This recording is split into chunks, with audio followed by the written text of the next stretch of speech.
ਸਤਨਾਮ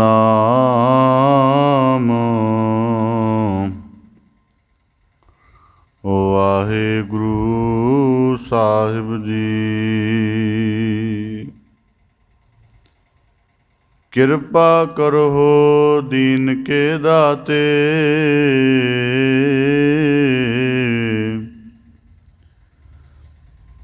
ਮੇਰਾ ਗੁਣ ਅਵਗਣ ਨਾ ਵਿਚਾਰਹੁ ਕੋਈ।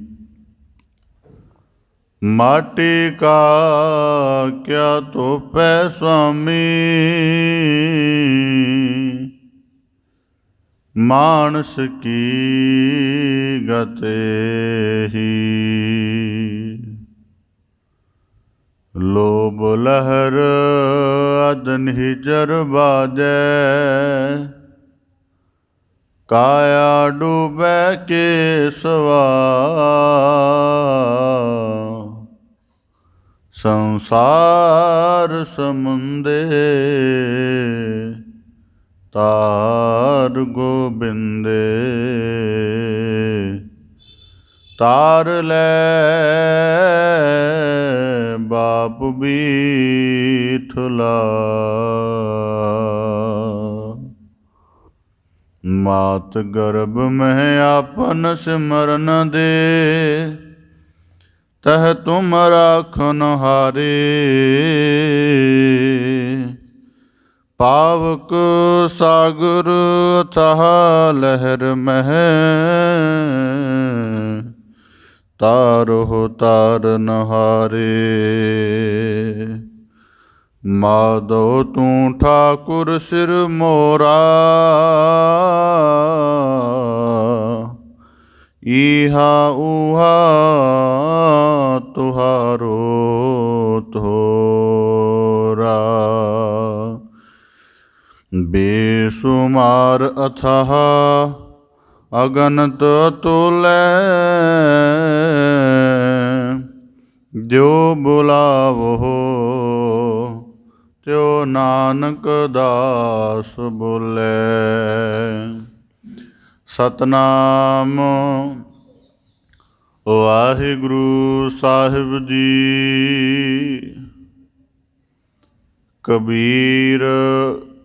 ਕਬੀਰਾ ਏਕ ਅਚੰਭਉ ਦੇਖਿਓ, ਹੀਰਾ ਹਾਟ ਬਿਕਾਏ। ਬਨਜਨ ਹਾਰੇ ਬਾਹਰਾ, ਕੌਡੀ ਬਦਲੈ ਜਾਏ। ਕਬੀਰਾ ਜਹਾਂ ਗਿਆਨ ਤਹ ਧਰਮ ਹੈ, ਜਹਾਂ ਝੂਠ ਤਹ ਪਾਪ। ਜਹਾਂ ਲੋਭ ਤਹ ਕਾਲ ਹੈ, ਜਹਾਂ ਖਿਮਾ ਤਹ ਆਪ। ਵਾਹਿਗੁਰੂ ਜੀ ਕਾ ਖਾਲਸਾ, ਵਾਹਿਗੁਰੂ ਜੀ ਕੀ ਫਤਿਹ। ਧੰਨ ਧੰਨ ਸਤਿਗੁਰੂ ਗੁਰੂ ਗਰੀਬ ਨਿਵਾਜ।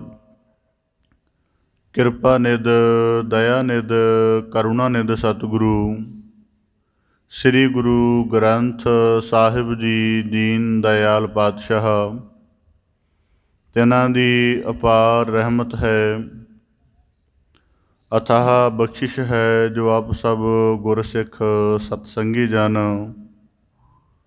ਗੁਰੂ ਕੀ ਬਖਸ਼ਿਸ਼ ਦੇ ਰਹਿਮਤ ਦੇ ਪਾਤਰ ਬਣਦਿਆਂ ਹੋਇਆਂ ਸਤਸੰਗਤ ਰੂਪ ਵਿੱਚ ਗੁਰ ਹਜ਼ੂਰੀ ਵਿੱਚ ਜੁੜ ਬੈਠ ਕੇ ਸਤਿਗੁਰੂ ਕੇ ਅੰਮ੍ਰਿਤਮਈ ਬਾਣੀ ਦੇ ਕੀਰਤਨ ਦੁਆਰਾ ਅਧਿਆਤਮਕ ਲਾਭ ਪ੍ਰਾਪਤ ਕਰਨ ਦਾ ਯਤਨ ਕਰ ਰਹੇ ਹੋ ਜੀ। ਬੜੇ ਸੁਭਾਗਸ਼ਾਲੀ ਹੋ। ਸਤਿਗੁਰੂ ਕੀ ਬਖਸ਼ਿਸ਼ ਨੂੰ ਆਪ ਜੀ ਕੀਰਤਨ ਰੂਪ ਦੇ ਵਿੱਚ ਮਾਣਦਿਆਂ, ਆਪਣੇ ਹਿਰਦਿਆਂ ਵਿੱਚ ਅੰਮ੍ਰਿਤ ਰਸ ਸੰਚਦਿਆਂ, ਗੁਰੂ ਸ਼ਬਦ ਦੀ ਸਾਧਨਾ ਦੇ ਨਾਲ ਆਪਣੇ ਮਨੁੱਖਾ ਜੀਵਨ ਨੂੰ ਸਫਲ ਕਰਨ ਦਾ ਯਤਨ ਕਰ ਰਹੇ ਸੀ। ਭਗਤ ਸਿਰਮੌਰ ਭਗਤ ਕਬੀਰ ਸਾਹਿਬ ਜੀ ਦੇ ਲੜੀਵਾਰ ਸਲੋਕਾਂ ਦੀ ਆਪ ਜੀ ਵਿਚਾਰ ਰੂਪ ਵਿਆਖਿਆ ਸ਼ਰਵਣ ਕਰਕੇ ਸਤਿਗੁਰੂ ਦੀ ਗਿਆਨਮਈ ਬਖਸ਼ਿਸ਼ ਨੂੰ ਰੋਜ਼ਾਨਾ ਮੰਨਦੇ ਹੋ ਜੀ। ਪਾਵਨ ਬਾਣੀ ਦੀ ਲੜੀਵਾਰ ਵਿਚਾਰ ਦੇ ਨਾਲ ਜੁੜਨ ਦਾ ਯਤਨ ਕਰੀਏ ਜੀ। ਵਿਚਾਰ ਪ੍ਰਾਰੰਭ ਕਰਨ ਤੋਂ ਪਹਿਲਾਂ ਬੜੇ ਅਦਬ ਸਹਿਤ ਉਚਾਰਨ ਕਰੋ ਜੀ। ਸਤਨਾਮ ਸ੍ਰੀ ਵਾਹਿਗੁਰੂ ਸਾਹਿਬ ਜੀ। ਕਬੀਰਾ ਏਕ ਅਚੰਪਹੁ ਦੇਖਿਓ, ਹੀਰਾ ਹਾਟ ਬਿਕਾਏ। ਲੜੀਵਾਰ ਸ਼ਲੋਕਾਂ ਦੇ ਅੰਤਰਗਤ ਭਗਤ ਸਾਹਿਬ ਭਗਤ ਕਬੀਰ ਸਾਹਿਬ ਜੀ ਨੇ ਇਸ ਤੋਂ ਪਹਿਲੇ ਸ਼ਲੋਕਾਂ ਦੇ ਵਿੱਚ ਬਖਸ਼ਿਸ਼ ਕਰਕੇ ਨਵਾਜ਼ਿਸ਼ ਕੀਤੀ ਸੀ ਕਿ ਜਦੋਂ ਮਨੁੱਖ ਦਾ ਜੀਵਨ ਕਰਮ ਕਾਂਡ ਅਤੇ ਭਗਤੀ ਦੇ ਜਿਹੜੇ ਕਰਮਾਂ ਨੂੰ ਠੀਕ ਰੂਪ ਦੇ ਵਿੱਚ ਵਾਚ ਕੇ ਸਹੀ ਧਾਰਮਿਕ ਸਥਿਤੀ ਗ੍ਰਹਿਣ ਕਰ ਲੈਂਦਾ ਹੈ ਤਾਂ ਫਿਰ ਉਹਦੇ ਜੀਵਨ 'ਚ ਸਹਿਜ ਜਲਦੀ ਹੀ ਸੰਭਵ ਹੋ ਜਾਂਦਾ ਹੈ। ਕਿਉਂਕਿ ਧਾਰਮਿਕ ਜਗਤ ਦੀ ਇੱਕ ਸਮੱਸਿਆ ਆਦਿ ਕਾਲ ਤੋਂ ਚੱਲੀ ਆ ਰਹੀ ਹੈ ਕਿ ਇਹਦੇ ਵਿੱਚ ਮਨੁੱਖ ਬਹੁਤੀ ਵਾਰੀ ਦੂਜਿਆਂ ਦੇ ਅਨੁਭਵ ਨੂੰ, ਦੂਜਿਆਂ ਦੇ ਸਾਧਨਾਂ ਦੇ ਢੰਗਾਂ ਨੂੰ ਅਪਣਾ ਕੇ ਅਤੇ ਆਪਣੀ ਕੋਈ ਮੌਲਿਕ ਅਨੁਭਵ ਦੀ ਪ੍ਰਾਪਤੀ ਕਰਦਾ ਹੈ। ਦਰਅਸਲ ਜਦੋਂ ਮਨੁੱਖ ਆਪਣੇ ਮਨ ਨੂੰ ਗਿਆਨ ਦੇ ਨਾਲ ਵਾਚ ਕੇ ਫਿਰ ਉਹਦੇ ਵਿੱਚੋਂ ਗਿਆਨ ਦੇ ਸਹਿਤ ਆਪਣੇ ਰੌਸ਼ਨ ਕਰਮ ਕਰਨੇ ਆਰੰਭ ਕਰਦਾ ਹੈ ਤਾਂ ਫਿਰ ਉਹਨੂੰ ਜੀਵਨ ਦੇ ਵਿੱਚ ਕਿਸੇ ਵੱਡੇ ਅਨੁਭਵ ਦੀ ਪ੍ਰਾਪਤੀ ਹੁੰਦੀ ਹੈ, ਜਿਹਨੂੰ ਗੁਰਬਾਣੀ ਦੇ ਵਿੱਚ ਸਹਿਜ ਆਖਿਆ ਗਿਆ ਹੈ। ਤਾਂ ਇਸੇ ਤਰ੍ਹਾਂ ਭਗਤ ਕਬੀਰ ਸਾਹਿਬ ਜੀ ਨੇ ਬਖਸ਼ਿਸ਼ ਕੀਤੀ ਸੀ ਕਿ ਜਦੋਂ ਅਧਿਆਤਮਿਕ ਮਾਰਗ 'ਤੇ ਚੱਲਦੇ ਹਾਂ ਬੜੀ ਪ੍ਰੀਤ ਹੁੰਦੀ ਹੈ, ਬੜੀ ਭਾਵਨਾ ਹੁੰਦੀ ਹੈ, ਬੜਾ ਯਤਨ ਦੇ ਵਿੱਚ ਇੱਕ ਰਵਾਨੀ ਹੁੰਦੀ ਹੈ। ਪਰ ਜੇ ਉਹ ਸਮਾਂ ਪੈ ਕੇ ਮੰਦ ਪੈ ਜਾਏ ਜਾਂ ਉਹਦੇ ਅੰਦਰ ਭਾਵਨਾਤਮਕ ਕਮਜ਼ੋਰੀ ਆ ਜਾਏ, ਕਰਮ ਦੇ ਵਿੱਚ ਥੋੜ੍ਹੀ ਸਿੱਥਲਤਾ ਆ ਜਾਏ ਤਾਂ ਉਸ ਨੂੰ ਵਾਚਣਾ ਜ਼ਰੂਰ ਹੈ। ਕਿਵੇਂ? ਜਿਵੇਂ ਹੀਰੇ ਦਾ ਮੁੱਲ ਕਿਸੇ ਪ੍ਰਕਾਰ ਕਰਕੇ ਨਹੀਂ ਘਟਦਾ, ਭਾਵੇਂ ਉਹਦੀ ਇੱਕ ਛੋਟੀ ਕੰਕਰ ਹੋਵੇ, ਭਾਵੇਂ ਪੂਰਾ ਰੂਪ ਹੋਵੇ। ਇਸ ਤਰ੍ਹਾਂ ਜਿਹੜਾ ਜਗਿਆਸੂ ਹੈ ਉਹ ਜੀਵਨ ਦੀਆਂ ਜਿਹੜੀਆਂ ਮਰਜ਼ੀ ਹਾਲਤਾਂ ਦੇ ਵਿੱਚ ਵਿਚਰੇ, ਪਰ ਉਹਦਾ ਭਗਤੀ ਕਰਮ, ਉਹਦਾ ਬੰਦਗੀ ਜਿਹੜਾ ਅਭਿਆਸ ਹੈ ਇੱਕੋ ਜਿਹਾ ਹੀ ਆਜੀਵਨ ਭਰ ਰਹਿਣਾ ਚਾਹੀਦਾ। ਇਸ ਪ੍ਰਕਾਰ ਭਗਤ ਕਬੀਰ ਸਾਹਿਬ ਜੀ ਬਖਸ਼ਿਸ਼ ਕਰਦੇ ਹਨ। ਕਬੀਰਾ ਏਕ ਅਚੰਪਉ ਦੇਖਿਓ, ਹੀਰਾ ਹਾਟ ਬਿਕਾਏ। ਭਗਤ ਕਬੀਰ ਸਾਹਿਬ ਜੀ ਬਖਸ਼ਿਸ਼ ਕਰਦੇ ਹਨ ਕਿ ਇੱਕ ਅਚੰਭੇ ਕਰਨ ਵਾਲੀ, ਮਨ ਨੂੰ ਅਚੰਭਤ ਕਰਨ ਵਾਲੀ, ਅਚੰਭਤ ਦਾ ਭਾਵ ਹੈਰਾਨ ਕਰਨ ਵਾਲੀ, ਸੋਚਣ 'ਤੇ ਮਜਬੂਰ ਕਰਨ ਵਾਲੀ, ਉਸ ਗੱਲ ਨੂੰ ਵਾਚਣ 'ਤੇ ਵਿਵਸ਼ ਕਰਨ ਵਾਲਾ ਇੱਕ ਵਰਤਾਰਾ ਦੇਖਿਆ ਹੈ। ਹੀਰਾ ਹਾਟ ਬਿਕਾਏ। ਹੀਰਾ ਜਿਹਨੂੰ ਧਾਤਾਂ ਦੇ ਵਿੱਚ ਸਭ ਤੋਂ ਅਮੋਲਕ, ਕੀਮਤੀ ਅਤੇ ਬੜੀ ਦੁਰਲੱਭ ਪ੍ਰਾਪਤ ਹੋਣ ਵਾਲੀ ਧਾਤ ਕਿਹਾ ਜਾਂਦਾ ਹੈ, ਵਸਤ ਕਿਹਾ ਜਾਂਦਾ ਹੈ। ਭਗਤ ਕਬੀਰ ਸਾਹਿਬ ਜੀ ਕਹਿੰਦੇ ਹੈਰਾਨੀ ਇਹ ਗੱਲ ਦੀ ਹੈ ਕਿ ਇੱਕ ਆਮ ਹੱਟੀ 'ਤੇ ਵਿਕ ਰਿਹਾ ਹੈ। ਅੱਗੇ ਆਖਦੇ ਹਨ ਬਨਜਨ ਹਾਰੇ ਬਾਹਰਾ ਕੌਡੀ ਬਦਲੇ ਜਾਏ। ਜਿਹੜਾ ਵੇਚਣ ਵਾਲਾ ਹੈ ਉਹਨੇ ਵੀ ਹੀਰੇ ਦੇ ਛੋਟੇ ਅਰਥ, ਛੋਟੀ ਕੀਮਤ ਬਣਾ ਲਈ ਹੈ, ਅਤੇ ਜਿਹੜਾ ਕਹਿੰਦੇ ਖਰੀਦ ਰਿਹਾ ਹੈ ਉਹਨੂੰ ਵੀ ਪੂਰੀ ਵਸਤ ਨਾ ਪਤਾ ਹੋਣ ਦੇ ਬਾਵਜੂਦ ਉਹ ਵੀ ਇੱਕ ਕੌਡੀ ਦੇ ਰਿਹਾ। ਕਹਿੰਦੇ ਗੱਲ ਦੋਵਾਂ ਪਾਸਿਆਂ ਤੋਂ ਪ੍ਰਭਾਵਿਤ ਹੋ ਰਹੀ ਹੈ ਅਤੇ ਇਸ ਗੱਲ ਨੂੰ ਦੇਖ ਕੇ ਕਹਿੰਦੇ ਮਨ ਅੰਦਰ ਬੜਾ ਅਚੰਭਾ ਹੋ ਰਿਹਾ ਹੈ।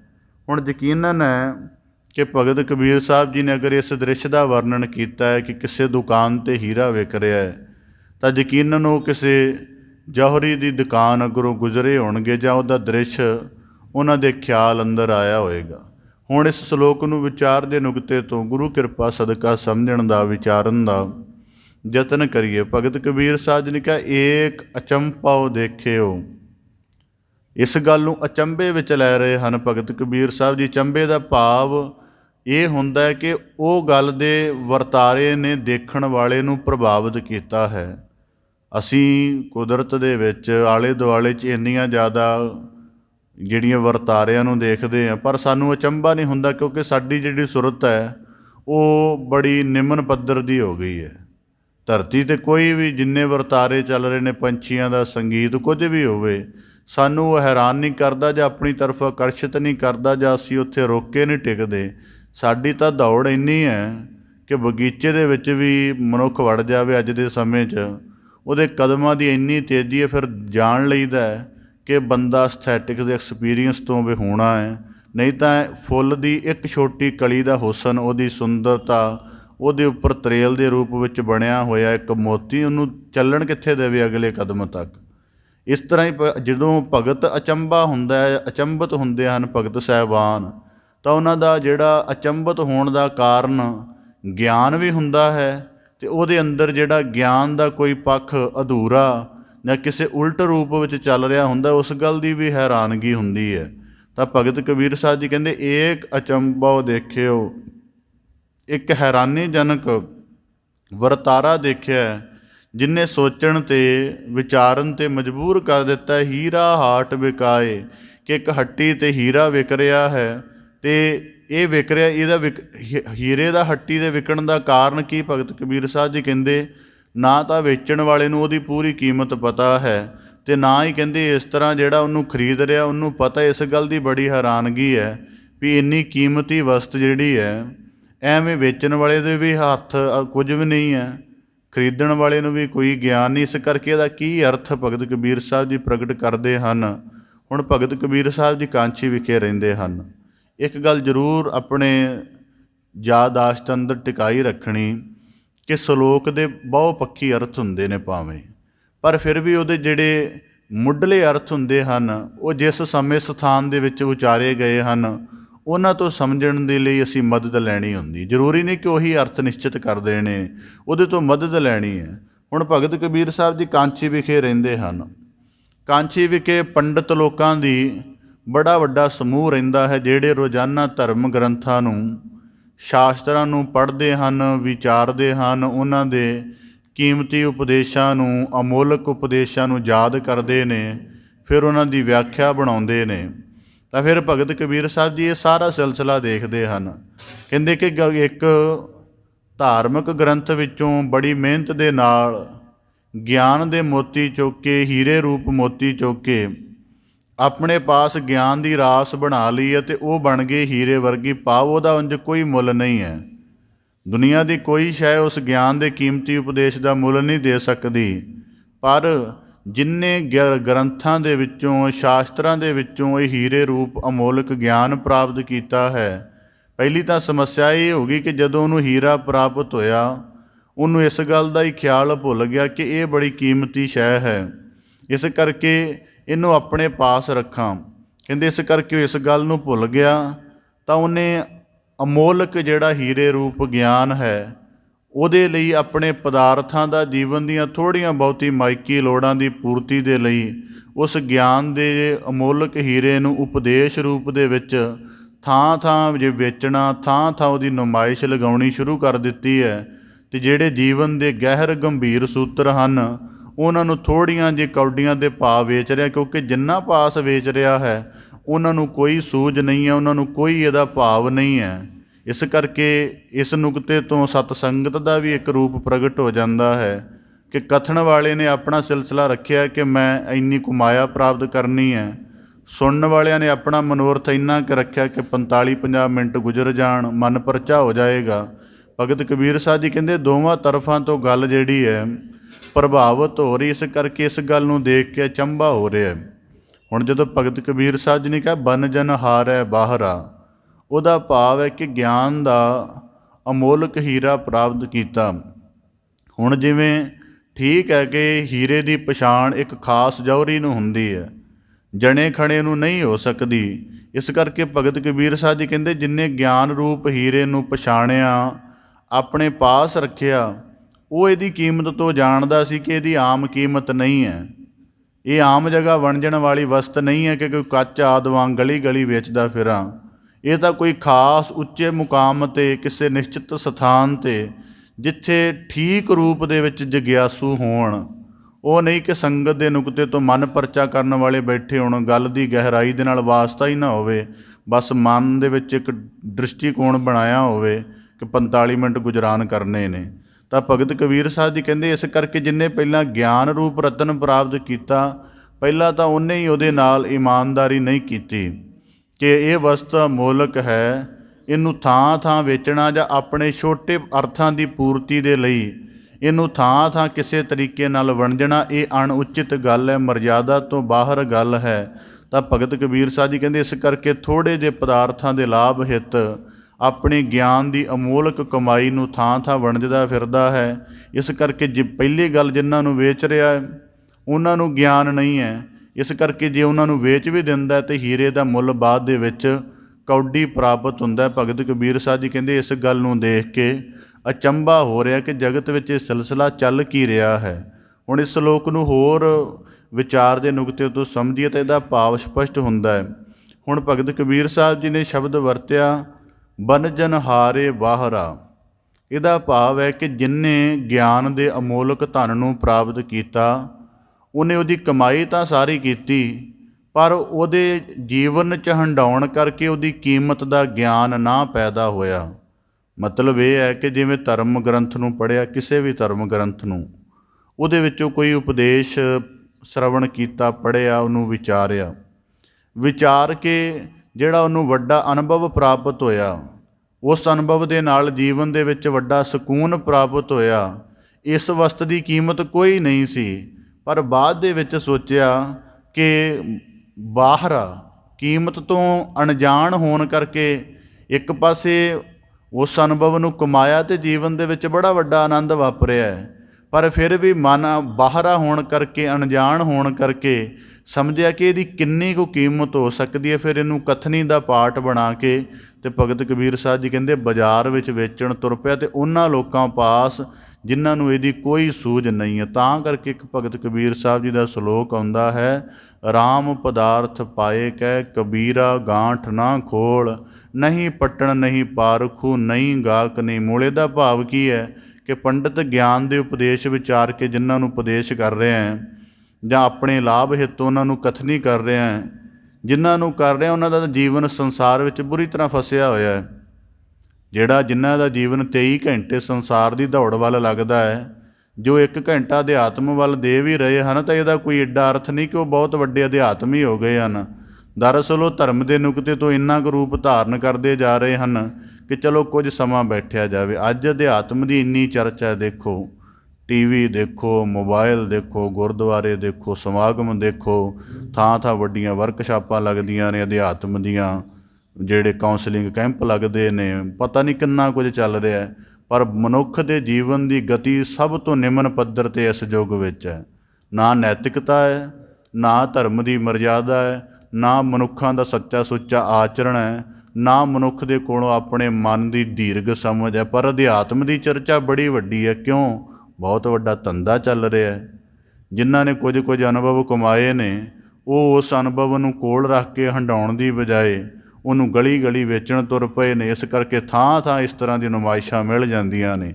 ਇਸ ਕਰਕੇ ਜੇ ਅੱਜ ਦੀ ਭਾਰਤ ਦੀ ਸਥਿਤੀ ਵਾਚੀ ਜਾਵੇ ਕਿ ਹੁਣ ਇਹ ਵੀ ਇੱਕ ਕਈ ਵਾਰੀ ਮਨ 'ਚ ਸੁਭਾਵਿਕ ਪ੍ਰਸ਼ਨ ਮਨੁੱਖਾਂ ਦੇ ਪੈਦਾ ਹੁੰਦਾ ਹੋਏਗਾ ਕਿ ਗਿਆਨ ਦੀ ਸਭ ਤੋਂ ਦੀਰਘ ਵਿਚਾਰ, ਧਰਮ ਦਾ ਸਭ ਤੋਂ ਗਹਿਰਾ ਅਨੁਭਵ ਜਿਹੜਾ ਹੈ ਭਾਰਤ ਵਿੱਚ ਪ੍ਰਗਟ ਹੋਇਆ। ਪੂਰੇ ਵਿਸ਼ਵ ਦੀ ਗੱਲ ਕਰ ਲਈਏ, ਇੰਨਾ ਜ਼ਿਆਦਾ ਗਿਆਨ ਦਾ, ਧਰਮ ਦਾ ਗਹਿਰਾ ਅਭਿਆਸ ਇੱਥੇ ਹੋਇਆ ਹੈ, ਪਰ ਸਭ ਤੋਂ ਜ਼ਿਆਦਾ ਧਰਮ ਤੋਂ ਬਾਗੀ ਤਬੀਅਤ ਦੇ ਜਾਂ ਬੇਮੁਖ ਤਬੀਅਤ ਦੇ ਲੋਕ ਇਸੇ ਧਰਤੀ 'ਤੇ ਮਿਲਦੇ ਹਨ।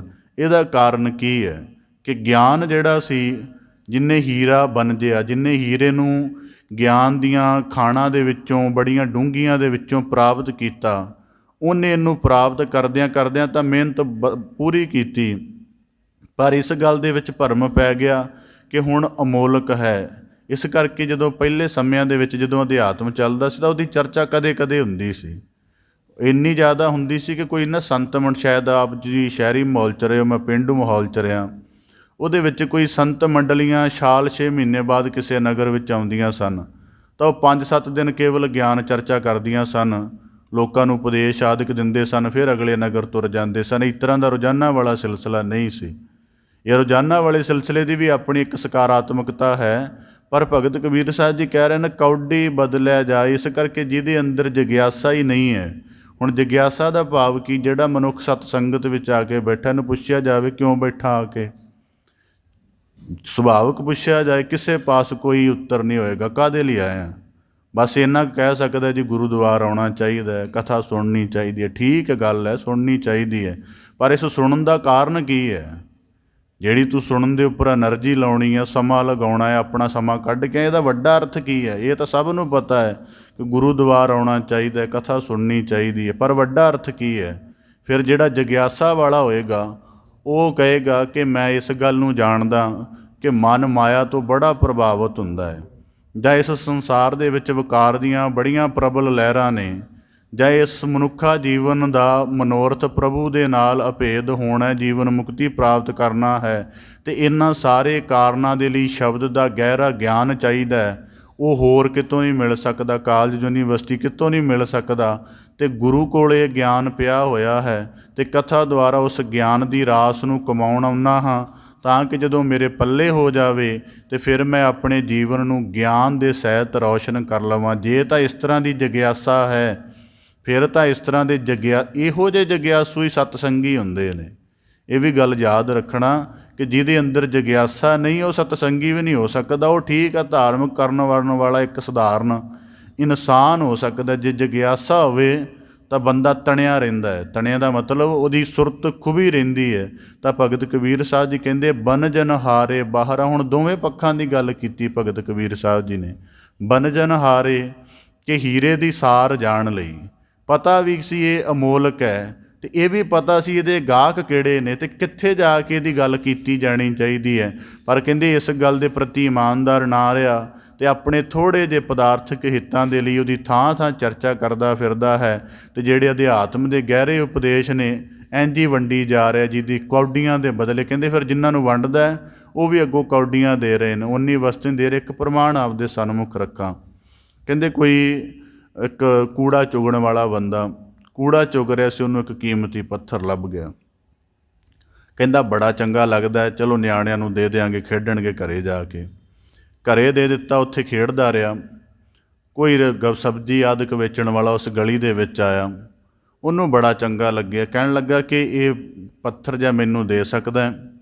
ਕਹਿੰਦਾ ਹਾਂ ਲੈ ਲਾ। ਉਹਨੇ 2-3 ਕਿਲੋ ਸਬਜ਼ੀ ਦੇ ਦਿੱਤੀ, ਪੱਥਰ ਲੈ ਗਿਆ। ਉਸ ਸਬਜ਼ੀ ਵਾਲੇ ਦੇ ਘਰ ਕੋਈ ਉਹਦਾ ਮਿੱਤਰ ਦੋਸਤ ਆਇਆ ਜਿਹੜਾ ਕੁਝ ਅਮੀਰ ਤਬੀਅਤ ਦਾ ਸੀ, ਅਮੀਰੀ ਸਮਰੱਥਾ ਵਾਲਾ ਸੀ। ਉਹ ਕਹਿਣ ਲੱਗਾ ਮੇਰੇ ਸ਼ੋਅ ਕੇਸ ਦੇ ਵਿੱਚ ਮੇਰੇ ਘਰ ਦੀ ਜਿਹੜੀ ਬਾਰੀ ਆਦਿਕ ਹੈ ਉਹਦੇ ਵਿੱਚ ਬੜਾ ਚੰਗਾ ਲੱਗੇਗਾ, ਟਿਕਾ ਕੇ ਰੱਖਾਂਗਾ, ਤੂੰ ਦੇ ਦੇ ਥੋੜ੍ਹੀ ਜਿਹੀ ਵੱਧ ਕੀਮਤ ਦੇ ਕੇ। ਉਹ ਲੈ ਗਿਆ।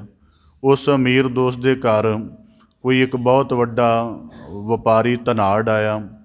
ਉਹਨੇ ਸੋਚਿਆ ਕਿ ਆਪਣੀ ਮੁੰਦਰੀ ਆਦਿਕ ਜੜਵਾ ਲਵਾਂ ਅਤੇ ਥਾਂ ਥਾਂ ਵੱਡੀਆਂ ਮਜਲਸਾਂ 'ਚ ਜਾਂਦਾ ਹਾਂ ਅਤੇ ਬੜਾ ਮਤਲਬ ਸਾਡਾ ਸ਼ੋਭਾ ਜੀ ਵਧੇਗੀ ਸਰੀਰ ਦੀ। ਉਹਨੇ ਆਪਣੀ ਮੁੰਦਰੀ 'ਚ ਜੜਾ ਲਿਆ। ਚੱਲਦਾ ਚੱਲਦਾ ਉਹ ਕਿਸੇ ਜੌਹਰੀਆਂ ਦੀ ਸਭਾ ਵਿੱਚ ਜਾ ਬੈਠਾ।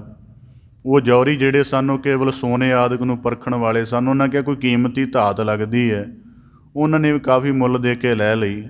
ਚੱਲਦਾ ਚੱਲਦਾ ਉਹ ਜਿਹੜੇ ਸੁਨਿਆਰ ਸਨ, ਸੁਨਿਆਰਾਂ ਤੋਂ ਅੱਗੇ ਮੇਨ ਜੌਹਰੀਆਂ ਦੇ ਕੋਲ ਉਹ ਪੱਥਰ ਪੁੱਜ ਗਿਆ। ਉੱਥੇ ਜਦੋਂ ਇੱਕ ਜੌਹਰੀ ਨੇ ਦੇਖਿਆ ਇਹ ਹੀਰਾ ਹੈ, ਤਾਂ ਉਹ ਕਹਿਣ ਲੱਗਾ ਕਿ ਇਹਦੀ ਕੀਮਤ ਜਿਹੜੀ ਹੈ ਇਹਦੀ ਤੂੰ ਮੈਨੂੰ ਦੇ ਸਕਦਾ? ਜੌਹਰੀ ਸੁਨਿਆਰ ਨੂੰ ਜੌਹਰੀ ਅਤੇ ਸੁਨਿਆਰ ਵਿੱਚ ਥੋੜ੍ਹਾ ਫਰਕ ਹੁੰਦਾ ਹੈ, ਇੱਕੋ ਨਹੀਂ ਹੁੰਦੇ। ਜੌਹਰੀ ਕਹਿਣ ਲੱਗਾ ਕਿ ਸੁਨਿਆਰ ਨੂੰ ਕਿ ਤੂੰ ਹੀਰਾ ਆਹ ਦੇ ਸਕਦਾ ਮੈਨੂੰ, ਕੀਮਤੀ ਪੱਥਰ ਹੀਰਾ? ਕਹਿੰਦਾ ਹਾਂ। ਕਹਿੰਦਾ ਕਿ ਕਿੰਨੀ ਕੀਮਤ? ਅਤੇ ਉਹਨੇ ਕਿਤੇ 100 ਮੋਹਰ ਜਾਂ 100 ਰੁਪਇਆ ਇਸ ਤਰ੍ਹਾਂ ਕਹੀ। ਜਦੋਂ ਹੀ ਉਹ ਸੁਨਿਆਰ ਨੇ, ਜੌਹਰੀ ਨੇ 100 ਰੁਪਈਆ ਉਸ ਸੁਨਿਆਰ ਨੂੰ ਦਿੱਤਾ, ਉਹ ਹੀਰਾ ਆਪਣੇ ਹੱਥ 'ਚ ਲਿਆ। ਹੀਰਾ ਉਸੇ ਵੇਲੇ ਫਟ ਗਿਆ, ਨਿੱਕਾ ਨਿੱਕਾ ਟੁਕੜਾ ਹੋ ਗਿਆ। ਜੌਹਰੀ ਇਸ ਗੱਲ ਤੋਂ ਬੜਾ ਪਰੇਸ਼ਾਨ ਹੋਇਆ ਅਤੇ ਉਸ ਹੀਰੇ ਨੂੰ ਸੰਬੋਧਨ ਹੋ ਕੇ ਕਹਿਣ ਲੱਗਾ ਕਿ ਪਹਿਲਾਂ ਵੀ ਤਾਂ ਕੌਡੀਆਂ ਦੇ ਭਾਅ ਵਿਕਦਾ ਹੀ ਰਿਹਾ, ਕਦੀ ਕਿਸੇ ਸਬਜ਼ੀ ਵਾਲੇ ਕੋ, ਕਿਸੇ ਮਾੜੇ ਮੋਟੇ ਵਪਾਰੀ ਕੋਲ। ਮੇਰੇ ਕੋਲ ਆ ਕੇ ਮੈਂ ਤੇਰੀ ਸਭ ਤੋਂ ਵੱਧ ਕੀਮਤ ਅਦਾ ਕੀਤੀ ਹੈ, ਪਰ ਮੇਰੇ ਕੋਲ ਆ ਕੇ ਫੁੱਟ ਕੋ ਗਿਆ। ਕਹਿੰਦਾ ਮੈਨੂੰ ਉਸ ਹੀਰੇ ਦਾ ਜਵਾਬ ਸੀ। ਕਹਿੰਦਾ ਮੈਨੂੰ ਇਸ ਗੱਲ 'ਤੇ ਤਰਸ ਆਇਆ ਕਿ ਬਾਕੀ ਤਾਂ ਅਣਜਾਣ ਸਨ, ਕਿਸੇ ਨੂੰ ਕੋਈ ਨਹੀਂ ਪਤਾ ਮੇਰਾ ਕੀਮਤ ਕੀ ਸੀ, ਮੇਰਾ ਰੂਪ, ਮੇਰਾ ਅਰਥ ਕੀ ਸੀ।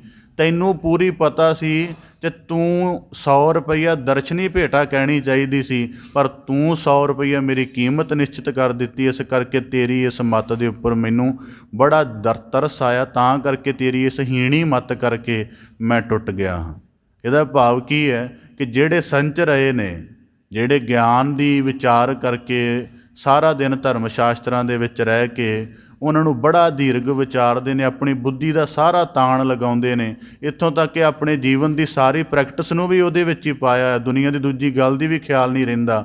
ਉਹ ਜਦੋਂ ਅਨੁਭਵ ਕਮਾਉਂਦੇ ਨੇ ਤੇ ਉਸ ਅਨੁਭਵ ਨੂੰ ਆਪਣੇ ਪਾਸ ਸੰਭਾਲ ਕੇ ਰੱਖਣ ਦੀ ਬਜਾਏ ਜਾਂ ਜਿਹੜਾ ਖਾਸ ਉਹਦਾ ਗਾਹਕ ਹੈ ਉਹਦੇ ਤੱਕ ਪਹੁੰਚਾਉਣ ਦੀ ਬਜਾਏ ਉਹਦੀ ਖੁੱਲ੍ਹੀ ਨੁਮਾਇਸ਼ ਕਰ ਰਹੇ ਹਨ। ਤਾਂ ਭਗਤ ਕਬੀਰ ਸਾਹਿਬ ਜੀ ਕਹਿੰਦੇ ਕੌਡੀ ਬਦਲੈ ਜਾਏ, ਇਸ ਕਰਕੇ ਕੌਡੀ ਵਿੱਚ ਜਾ ਰਿਹਾ। ਅੱਜ ਵੇਖੋ ਇਹ ਸਾਰੇ ਪੱਖ ਪ੍ਰਭਾਵਿਤ ਨੇ। ਇਸ ਗੱਲ ਨੂੰ ਅਸੀਂ ਵਰਤਮਾਨ ਪ੍ਰਸੰਗ 'ਚ ਵੀ ਵਾਚ ਸਕਦੇ ਹਾਂ। ਬੇਅੰਤ ਕਥਾਵਾਚਕ ਨੇ, ਬੇਅੰਤ ਸੁਣਨ ਵਾਲੇ ਨੇ, ਪਰ ਗਿਆਨ ਦੀ ਗੱਲ ਕਿਤੇ ਨਹੀਂ ਹੋ ਰਹੀ। ਕੇਵਲ ਬਾਹਰੀ ਵੇਰਵਿਆਂ ਦਾ ਜ਼ਿਕਰ ਚੱਲ ਰਿਹਾ। ਕਿਉਂ ਚੱਲ ਰਿਹਾ ਹੈ? ਕਿਉਂਕਿ ਕਰਨ ਵਾਲਿਆਂ ਦਾ ਵੀ ਧੰਦਾ ਹੈ ਅਤੇ ਸੁਣਨ ਵਾਲਿਆਂ ਦਾ ਵੀ ਇੰਨਾ ਕੀ ਚੇਸ਼ਟਾ ਹੈ ਕਿ ਥੋੜ੍ਹਾ ਸਮਾਂ ਪਰਚ ਜਾਵੇ। ਮੈਂ ਬੜੇ ਨਿੱਜੀ ਕਈ ਵਾਰੀ, ਹੁਣ ਤਾਂ ਚਲੋ ਮੈਂ ਵਿਸ਼ਲੇਸ਼ਣ ਛੱਡ ਦਿੱਤੇ ਨੇ, ਪਹਿਲੇ ਸਮਿਆਂ ਦੇ ਵਿੱਚ ਕਰਦਾ ਰਿਹਾ। ਜਿਤਨੇ ਸਤਸੰਗੀ ਆਉਣੇ ਨਿੱਜੀ ਪੁੱਛਣਾ, ਉਹਨਾਂ ਨੂੰ ਪ੍ਰਸ਼ਨ ਕਰਨਾ, ਤਾਂ ਬੜਿਆਂ ਦਾ ਇਹੀ ਜਵਾਬ ਹੁੰਦਾ ਸੀ ਕਿ ਜੇ ਬਹੁਤਾ ਕੋਈ ਵੱਡਾ ਅੱਛਾ ਨਹੀਂ ਹੈ, ਸਵੇਰ ਸਮੇਂ ਫਰੀ ਹੁੰਦੇ ਹਾਂ, ਚਲੋ ਗੁਰੂ ਘਰ ਹੋ ਆਉਂਦੇ ਹਾਂ, ਇੰਨਾ ਕੀ ਕਹਿੰਦੇ ਸਾਡਾ ਮਨੋਰਥ ਹੁੰਦਾ। ਇਸ ਕਰਕੇ ਭਗਤ ਕਬੀਰ ਸਾਹਿਬ ਜੀ ਕਹਿੰਦੇ ਕੌਡੀ ਬਦਲਿਆ ਜਾਏ। ਬੜੇ ਕੌਡੀ ਤੋਂ, ਕੌਡੀ ਦੇ ਅਰਥ ਹੀ ਵੇਚਣ ਵਾਲੇ ਨੇ ਵੀ ਆਪਣਾ ਈਮਾਨ ਗਵਾ ਦਿੱਤਾ ਹੈ ਅਤੇ ਖਰੀਦਣ ਵਾਲੇ ਨੂੰ ਵੈਸੇ ਹੀ ਸੂਝ ਨਹੀਂ ਹੈ। ਤਾਂ ਭਗਤ ਕਬੀਰ ਸਾਹਿਬ ਜੀ ਕਹਿੰਦੇ ਗੱਲ ਅੱਧੀ ਅਧੂਰੀ ਰਹਿ ਗਈ। ਇੱਕ ਮੈਂ ਤੁਹਾਡੇ ਸਾਹਮਣੇ ਇੱਕ ਹੋਰ ਪ੍ਰਮਾਣ ਰੱਖਦਾ। ਭਾਰਤ ਦੇ ਵਿੱਚ ਇੱਕ ਅਧਿਆਤਮਿਕ ਗੁਰੂ ਅਖਵਾਉਂਦਾ ਹੈ ਆਪਣੇ ਆਪ ਨੂੰ, ਬਹੁਤ ਵੱਡਾ ਉਹਦਾ ਪਸਾਰਾ ਹੈ। ਆਪਣੇ ਇੱਕ ਸਮਾਗਮ ਦੀ ਉਹ 2500 ਰੁਪਈਆ ਫੀਸ ਲੈਂਦਾ। ਮੇਰੇ ਕਿਸੇ ਬਹੁਤ ਵੱਡੇ ਧਨਾੜ ਮਿੱਤਰ ਨੇ ਉਹਦੇ ਕਈ ਸਮਾਗਮ ਅਟੈਂਡ ਕੀਤੇ। ਤਾਂ ਮੈਂ ਉਹਨੂੰ ਕਾਫੀ ਸਮਾਗਮਾਂ ਤੋਂ ਬਾਅਦ ਪੁੱਛਿਆ ਕਿ ਤੂੰ ਇੱਕ ਵਾਰੀ ਕਥਾ ਸੁਣਨ ਦਾ ਉਹਦੀ ਤਾਂ 2500 ਰੁਪਈਆ ਦਿੰਦਾ ਰਿਹਾ, 15-20 ਦਫਾ ਤੂੰ ਸੁਣੀ ਵੀ ਹੈ, ਅਤੇ ਕਿਹੜਾ ਗਹਿਰਾ ਗਿਆਨ ਪ੍ਰਾਪਤ ਹੋਇਆ, ਕਿਹੜੀ ਵੱਡੀ ਰਿਲਾਈਜੇਸ਼ਨ ਉਹਨੇ ਤੈਨੂੰ ਕਰਵਾਈ, ਮੈਨੂੰ ਵੀ ਥੋੜ੍ਹੀ ਦੱਸ, ਮੇਰਾ ਵੀ ਇਹੀ ਖੇਤਰ ਹੈ। ਉਹ ਕਹਿਣ ਲੱਗਾ ਦਰਅਸਲ ਗੱਲ ਐਸੀ ਕੁਝ ਵੀ ਨਹੀਂ ਹੈ। ਜਿਹੜੇ ਬਹੁਤ ਵੱਡੇ ਅਮੀਰ ਲੋਕ ਹੁੰਦੇ ਨੇ, ਇਹਨਾਂ ਨੇ ਜਿਹੜਾ ਅਧਿਆਤਮਕ ਕਰਮ ਕਰਨਾ ਹੁੰਦਾ ਉਹ ਵੀ ਪਾਖੰਡ ਹੀ ਹੁੰਦਾ ਹੈ।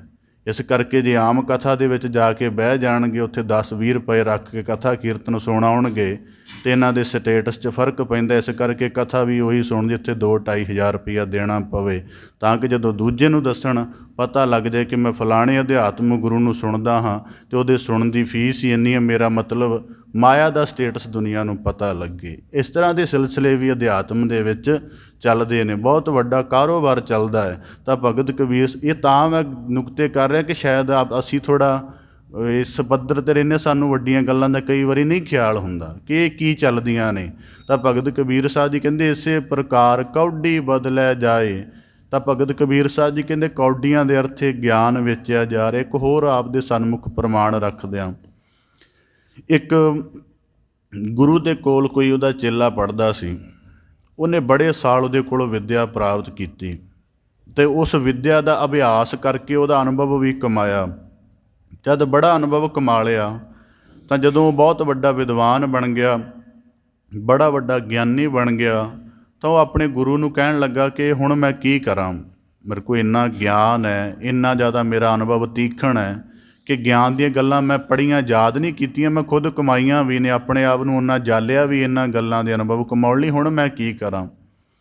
ਉਹਦਾ ਗੁਰੂ ਕਹਿਣ ਲੱਗਾ ਕਿ ਇਸ ਤਰ੍ਹਾਂ ਕਰ, ਤੂੰ ਕਿਸੇ ਨਗਰ ਵਿੱਚ ਚਲਿਆ ਜਾ, ਉੱਥੇ ਜਾ ਕੇ ਜਿੱਥੇ ਕੋਈ ਮਹਿਫਲ ਜੁੜੀ ਹੋਏਗੀ, ਜਿੱਥੇ ਗੱਲਾਂ ਬਾਤਾਂ ਹੋਣਗੀਆਂ, ਉੱਥੇ ਜਾ ਕੇ ਤੂੰ ਆਪਣੀ ਗੱਲ, ਜਦੋਂ ਤੈਨੂੰ ਮੌਕਾ ਮਿਲੇ ਤੂੰ ਆਪਣੀ ਕੁਝ ਗੱਲ ਕਹੀਂ, ਜੋ ਤੇਰਾ ਗਿਆਨ ਹੈ, ਜੋ ਤੇਰਾ ਅਨੁਭਵ ਹੈ, ਉਹ ਸਾਰਾ ਅਨੁਭਵ ਉੱਥੋਂ ਜੋ ਵੀ ਬਣੇਗਾ ਮੈਨੂੰ ਆ ਕੇ ਦੱਸੀ। ਚਲਿਆ ਗਿਆ। ਉੱਥੇ ਕਿਸੇ ਨਗਰ ਦੇ ਵਿੱਚ ਬੜੇ ਬਜ਼ੁਰਗ ਬੈਠੇ ਸਨ, ਬੜੀ ਗਹਿਰੀ ਵਿਚਾਰ ਕਰ ਰਹੇ ਸਨ। ਉਹ ਵੀ ਜਾ ਕੇ ਬੈਠ ਗਿਆ। ਗੱਲਾਂ ਬਾਤਾਂ ਕਰਦਿਆਂ ਜਦੋਂ ਉਹਨੇ ਆਪਣਾ ਪੱਖ ਰੱਖਿਆ ਤਾਂ ਗੱਲੋਂ ਪੱਖ ਰੱਖਿਆ, ਸਾਰਾ ਉਹਦਾ ਵਿਸਥਾਰ ਵੀ ਸਮਝਾਇਆ, ਦਲੀਲ ਪ੍ਰਮਾਣ ਸਭ ਕੁਝ ਦਿੱਤਾ, ਤਾਂ ਉਹ ਬਜ਼ੁਰਗ ਕੋਈ ਬਹੁਤੇ ਸਹਿਮਤ ਨਾ, ਉਹਦੀ ਗੱਲ ਨੂੰ ਬਹੁਤੀ ਤਵੱਜੋ ਨਾ ਦਿੱਤੀ, ਮਤਲਬ ਉਹਦਾ ਅਣਜਾਣ ਜਿਹਾ ਭਾਵ ਰੱਖਿਆ। ਇਹ ਸਾਰੀ ਗੱਲ ਨੂੰ ਵਾਚ ਕੇ ਉਹ ਵਾਪਸ ਆ ਗਿਆ।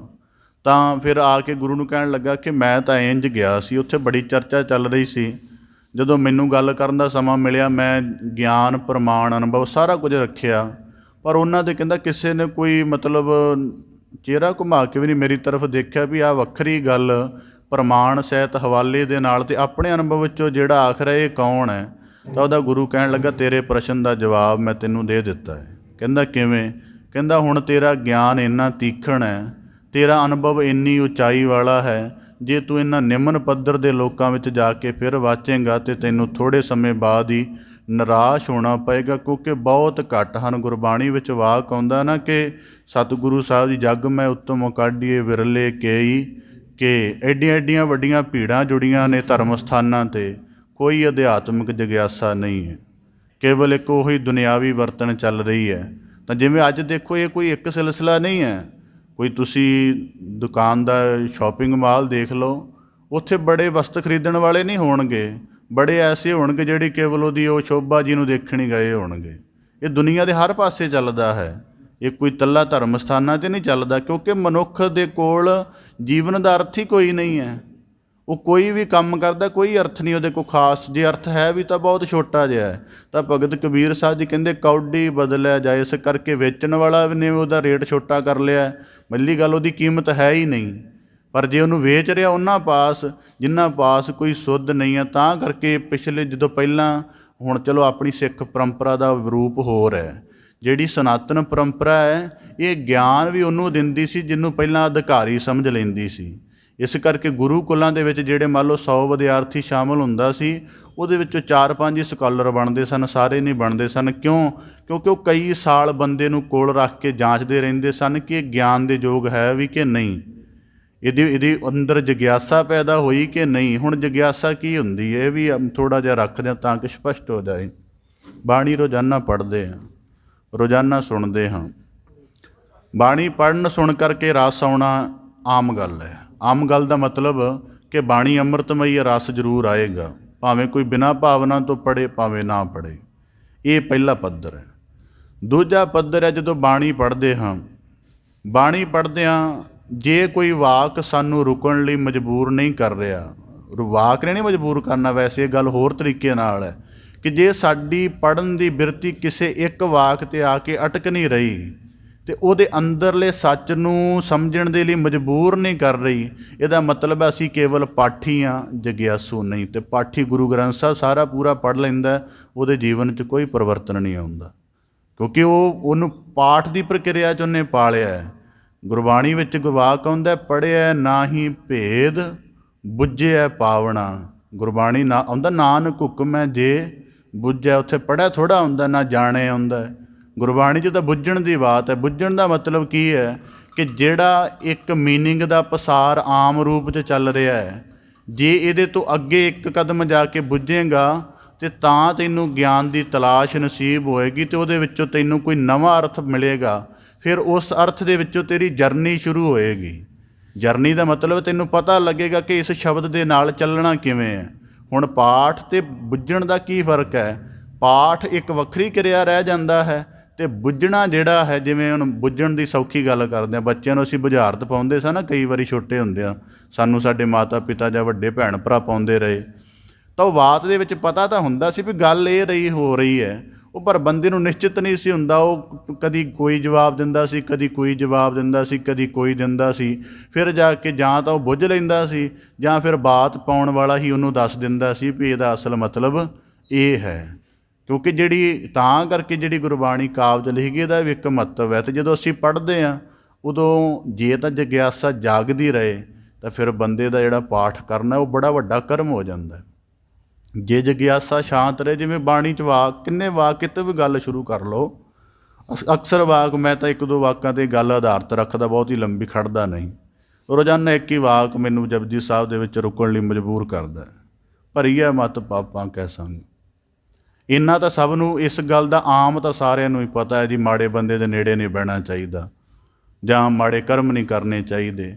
ਪਰ ਉੱਥੇ ਕਿਹਾ ਹੈ ਭਰੀਆ ਮਤ ਪਾਪਾਂ ਕੈ ਸੰਗ। ਉਸ ਹੁਣ ਜਦੋਂ ਜਿਹਦੀ ਜਗਿਆਸਾ ਚੱਲ ਰਹੀ ਹੋਏਗੀ ਉਹ ਕਹੇਗਾ ਪਾਪ ਦੇ ਤਾਂ ਨੇੜੇ ਜਾਣ ਲਈ ਕਿਹਾ ਜਾਂਦਾ, ਪਰ ਇੱਥੇ ਭਰੀਆ ਸ਼ਬਦ ਕਿਉਂ ਵਰਤਿਆ ਹੋਇਆ ਹੈ?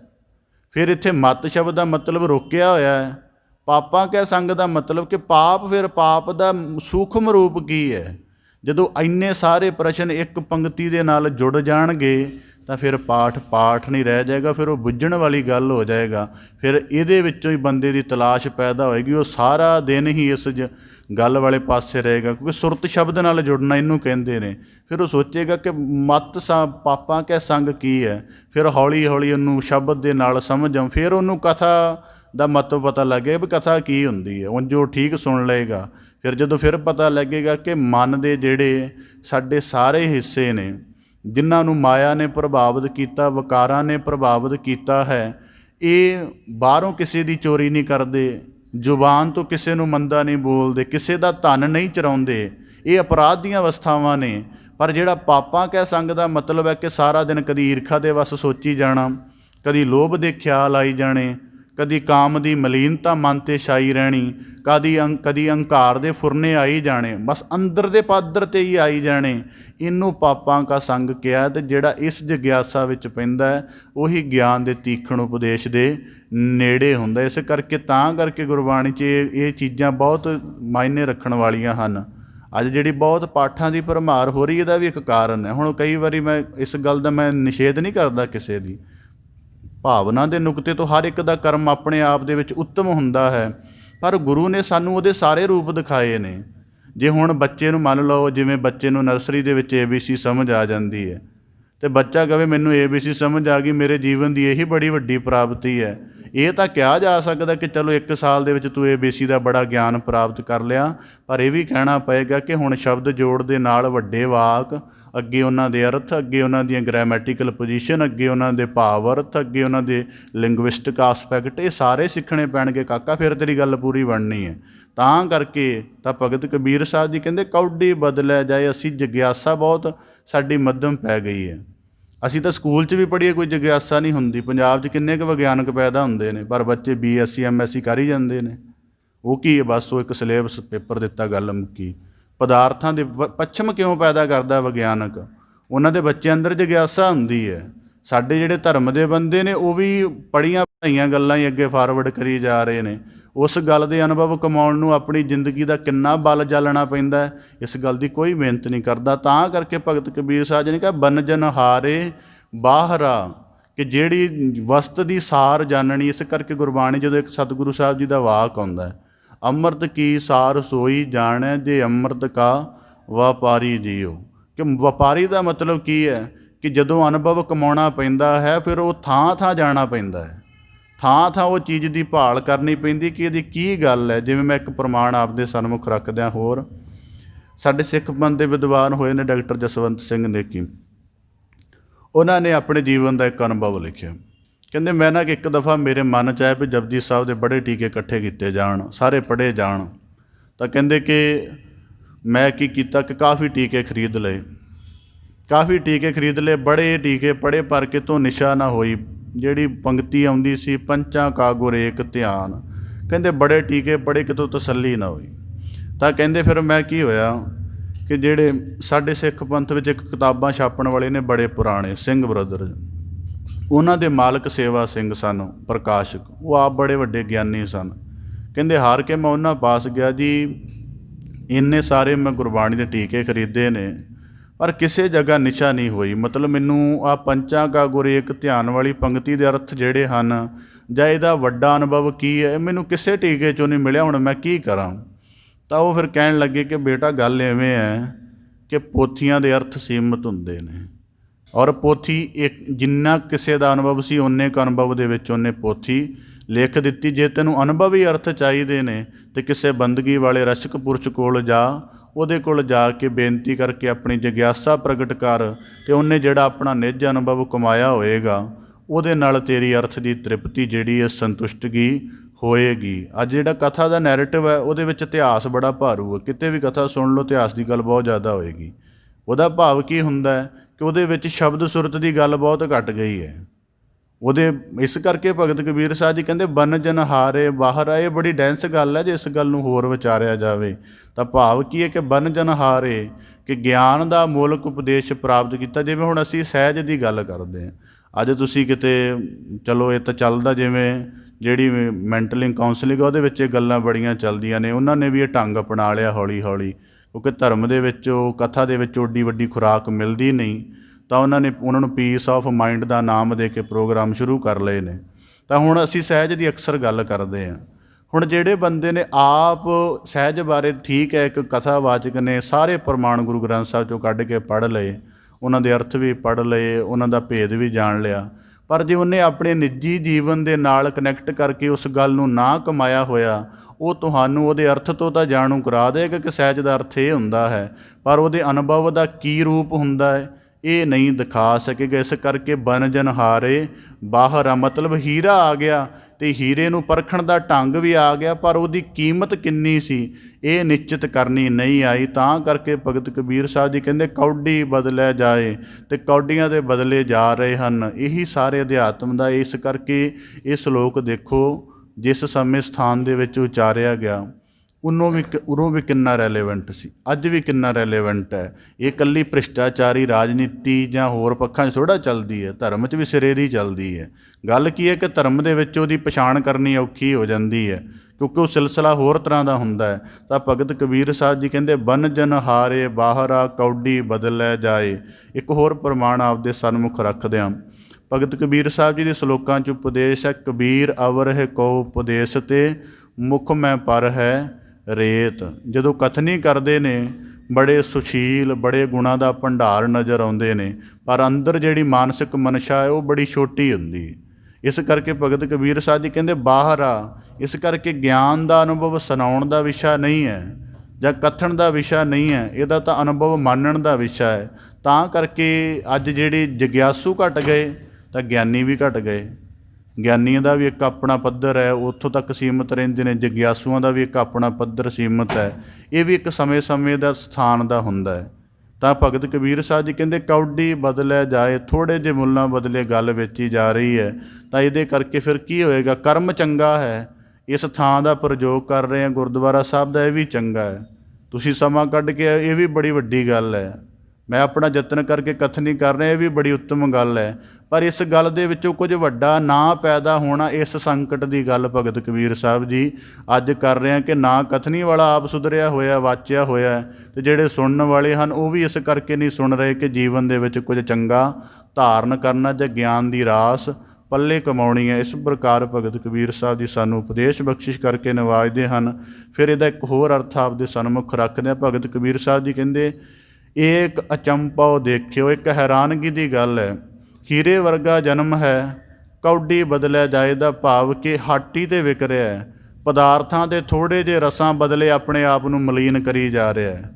ਜਾਂ ਜਿਹੜੀ ਸੁਰਤ ਜਿਹਦੇ ਵਿੱਚ ਗੁਰੂ ਸ਼ਬਦ ਦਾ ਵਾਸ ਕਰਕੇ ਅਤੇ ਆਪਣਾ ਜੀਵਨ ਉੱਚਾ ਸੁੱਚਾ ਬਣਾਉਣਾ ਹੈ, ਉਸ ਗੱਲ ਦੀ ਮਤਲਬ ਜਿਹੜੀ ਬੁੱਧ ਮਿਲੀ ਹੋਈ ਹੈ, ਜਿਹੜੀ ਮੱਤ ਮਿਲੀ ਹੋਈ ਹੈ, ਜਿਹੜਾ ਮਨ ਮਿਲਿਆ ਹੋਇਆ ਹੈ, ਇਹਦੇ ਵਿੱਚ ਗੁਰੂ ਸ਼ਬਦ ਨੂੰ ਵਸਾ ਕੇ ਅਤੇ ਆਪਣਾ ਉੱਚਾ ਜੀਵਨ ਕਮਾਉਣਾ ਹੈ। ਪਰ ਕਹਿੰਦੇ ਆ ਕਾਮ ਆਦਿਕ ਦੇ ਰਸਾਂ ਵਿੱਚ ਪੈ ਕੇ, ਪਦਾਰਥਾਂ ਦੇ ਲੋਭ ਵਿੱਚ ਪੈ ਕੇ ਥੋੜ੍ਹੇ ਮੁੱਲਾਂ ਬਦਲੇ ਆਪਣੇ ਜੀਵਨ ਦੀ ਸਮਰੱਥਾ ਨੂੰ ਵੇਚਦਾ ਫਿਰਦਾ ਹੈ। ਥੋੜ੍ਹੇ ਰਸ, ਥੋੜ੍ਹਾ ਜਿਹਾ ਨਿਮਕ ਕਾਮ ਸਵਾਦ ਕਾਰਨ ਕੋਟ ਦਿਨ ਸੁਖ ਪਾਵੇ। ਥੋੜ੍ਹੇ ਜਿਹੇ ਸਮੇਂ ਦਾ ਅਲਪ ਰਸ ਹੈ ਅਤੇ ਆਪਣੇ ਜੀਵਨ ਦੀ ਕਿੱਡੀ ਵੱਡੀ ਐਨਰਜੀ ਨੂੰ ਕੌਡੀ ਦੇ ਬਦਲੇ ਵੇਚ ਦਿੰਦਾ ਹੈ। ਤਾਂ ਕਰਕੇ ਭਗਤ ਕਬੀਰ ਸਾਹਿਬ ਜੀ ਕਹਿੰਦੇ ਰਤਨ ਜਨਮ ਦੀ ਸਾਰ ਹੀ ਨਹੀਂ ਹੈ ਮਨੁੱਖ ਕੋ। ਗੁਰਬਾਣੀ 'ਚ ਵਾਕ ਕਹਿੰਦੇ ਰੈਣ ਗਵਾਈ ਸੋਏ ਕੈ ਦਿਵਸ ਗਵਾਇਆ, ਖਾਏ ਹੀਰੇ ਜੈਸਾ ਜਨਮੈ ਕੌਡੀ ਬਦਲਿਆ ਜਾਏ। ਕਿ ਜਿਨ੍ਹਾਂ ਨੂੰ ਇਸ ਰਤਨ ਜਨਮ ਦੀ ਨਹੀਂ ਪਛਾਣ ਹੈ, ਉਹ ਦੁਨੀਆਦਾਰੀ ਦੀਆਂ ਮੰਡੀਆਂ ਦੇ ਵਿੱਚ ਆਪਣੇ ਮਨੁੱਖਾ ਜਨਮ ਨੂੰ ਵੇਚਦੇ ਫਿਰਦੇ ਨੇ ਔਰ ਬੜੀ ਥੋੜ੍ਹੀ ਕੀਮਤ 'ਤੇ ਵੇਚ ਰਹੇ ਹਨ। ਇੱਕ ਹੋਰ ਪ੍ਰਮਾਣ ਆਪਦੇ ਸਨਮੁਖ ਰੱਖਦਿਆਂ, ਮਨਸੂਰ ਇੱਕ ਫਕੀਰ ਹੋਇਆ। ਉਹਨੇ ਜਦੋਂ ਉਹਨੂੰ ਸੱਚ ਦਾ ਅਨੁਭਵ ਹੋਇਆ, ਉਹਨੇ ਕਿਹਾ ਮੈਂ ਹੀ ਖੁਦਾ ਹਾਂ। ਅਤੇ ਇਸ ਗੱਲ ਤੋਂ ਜਾਣਨ ਕਰਕੇ ਉਹਨੂੰ ਸੂਲੀ 'ਤੇ ਚਾੜ੍ਹ ਦਿੱਤਾ ਗਿਆ। ਜਦੋਂ ਉਹਦਾ ਇੱਕ ਨਿਕਟਵਰਤੀ ਮਿੱਤਰ ਆਇਆ ਤਾਂ ਉਹ ਕਹਿਣ ਲੱਗਾ ਕਿ ਤੇਰੀ ਜ਼ਿੰਦਗੀ ਦੀ ਸਾਰੇ ਘਟਨਾ ਤੋਂ ਕੀ ਸਿਲਸਿਲਾ ਮਿਲਦੀ ਹੈ। ਕਹਿੰਦਾ ਜਦੋਂ ਵੀ ਕੋਈ ਵੱਡਾ ਅਨੁਭਵ ਮਿਲ ਜਾਏ ਨਾ ਧਰਮ ਦੇ ਵਿੱਚ, ਅਧਿਆਤਮ ਦੇ ਵਿੱਚ, ਅਤੇ ਕਦੀ ਉਹਦਾ ਖੁੱਲ੍ਹਾ ਪ੍ਰਗਟਾਵਾ ਨਾ ਕਰਿਓ। ਕਹਿੰਦਾ ਕਿਉਂ? ਕਹਿੰਦਾ ਇਹਨਾਂ ਲੋਕਾਂ ਦੀ ਬੁੱਧੀ ਦਾ ਸਤਰ ਬੜਾ ਛੋਟਾ ਹੈ, ਇਹ ਬੜੇ ਨਿਮਨ ਪੱਧਰ 'ਤੇ ਰਹਿੰਦੇ ਹਨ। ਜਦੋਂ ਵੱਡੀ ਗੱਲ ਕਰੋਗੇ ਇਹਨਾਂ ਉਹਦੀ ਸਮਝਣ ਦਾ ਯਤਨ ਨਹੀਂ ਕਰਨਾ, ਉਹਨੂੰ ਮਿਟਾਉਣ ਦਾ ਯਤਨ ਕਰਨਗੇ। ਇਸ ਕਰਕੇ ਜਦੋਂ ਵੱਡਾ ਰੱਬੀ ਭੇਦ ਪ੍ਰਾਪਤ ਹੋ ਜਾਏ ਉਹਨੂੰ ਸਾਇਲੈਂਸ ਦੇ ਵਿੱਚ ਰੱਖਿਓ, ਅਤੇ ਜੇ ਕੋਈ ਲੱਗੇ ਕਿ ਓਡਾ ਵੱਡਾ ਜਗਿਆਸੂ ਪ੍ਰਾਪਤ ਹੋ ਗਿਆ ਤਾਂ ਉਹਦੇ ਤੱਕ ਫਾਰਵਰਡ ਕਰ ਦਿਓ, ਨਹੀਂ ਤਾਂ ਗੱਲ ਉੱਥੇ ਹੀ ਸੀਮਤ ਰੱਖਿਓ। ਤਾਂ ਕਰਕੇ ਭਗਤ ਕਬੀਰ ਸਾਹਿਬ ਜੀ ਨੇ ਬਖਸ਼ਿਸ਼ ਕੀਤੀ, ਬਨਜਨ ਹਾਰੇ ਬਾਹਰਾ ਕੌਡੀ ਬਦਲਿਆ ਜਾਏ। ਵਣਜਣ ਵਾਲੇ ਵੀ ਅਣਜਾਣ ਹਨ, ਵੇਚਣ ਵਾਲਿਆਂ ਨੇ ਵੀ ਆਪਣਾ ਛੋਟਾ ਅਰਥ ਰੱਖਿਆ ਹੋਇਆ ਹੈ। ਇਸ ਪ੍ਰਕਾਰ ਸਾਨੂੰ ਭਗਤ ਕਬੀਰ ਸਾਹਿਬ ਜੀ ਅੱਜ ਦੇ ਸ਼ਲੋਕ ਵਿੱਚ ਦੋਵਾਂ ਪੱਖਾਂ ਨੂੰ ਸੁਚੇਤ ਕਰਦੇ ਨੇ ਕਿ ਕਥਨੀ ਕਰਨ ਵਾਲਾ ਗਿਆਨ ਦੀ ਗੱਲ ਕਰੇ ਵੀ, ਪਰ ਉਹਨੂੰ ਨਿੱਜ ਜੀਵਨ ਦੇ ਵਿੱਚ ਕਮਾਵੇ ਵੀ, ਅਤੇ ਸੁਣਨ ਵਾਲਾ ਉਹਨੂੰ ਮਨ ਪਰਚਾ ਨਾ ਸਮਝੇ, ਉਹਨੂੰ ਸਮਝੇ ਵੀ ਮੈਂ ਆਇਆ ਹਾਂ ਅਤੇ ਮੈਂ ਕੋਈ ਗਿਆਨ ਦੀ ਗਹਿਰੀ ਗੱਲ ਸਮਝ ਕੇ ਜਾਣਾ ਹੈ, ਅਤੇ ਉਹਦੇ ਸਮਝਣ ਦੇ ਨਾਲ ਮੈਂ ਆਪਣੇ ਜੀਵਨ 'ਚ ਅੱਗੇ ਆਪਣਾ ਅਧਿਆਤਮਿਕ ਸਫ਼ਰ ਹੋਰ ਵਿਕਸਿਤ ਕਰਨਾ। ਭਗਤ ਕਬੀਰ ਸਾਹਿਬ ਜੀ ਕਿਰਪਾ ਕਰਨ ਸ਼ਲੋਕ ਦਾ ਭਾਵ ਉਪਦੇਸ਼ ਸਾਰਿਆਂ ਦੇ ਹਿਰਦੇ ਅੰਦਰ ਵਸ ਜਾਏ ਜੀ। ਸਾਰਿਆਂ ਦਾ ਇੱਥੇ ਆਇਆ ਸਫਲ ਹੋਵੇ। ਪਾਵਨ ਲੜੀਵਾਰ ਸ਼ਬਦ ਵਿਚਾਰ ਦੀ ਆਪ ਜੀ ਦੇ ਨਾਲ ਸਾਂਝ ਪਾਉਂਦਿਆਂ ਹੋਈਆਂ ਬੇਅੰਤ ਭੁੱਲਾਂ ਦੀ ਖਿਮਾ ਜਾਚਨਾ ਜੀ। ਬੜੇ ਅਦਬ ਸਹਿਤ ਗੱਜ ਕੇ ਫਤਿਹ ਅਰਜ ਕਰੋ ਜੀ। ਵਾਹਿਗੁਰੂ ਜੀ ਕਾ ਖਾਲਸਾ, ਵਾਹਿਗੁਰੂ ਜੀ ਕੀ ਫਤਿਹ।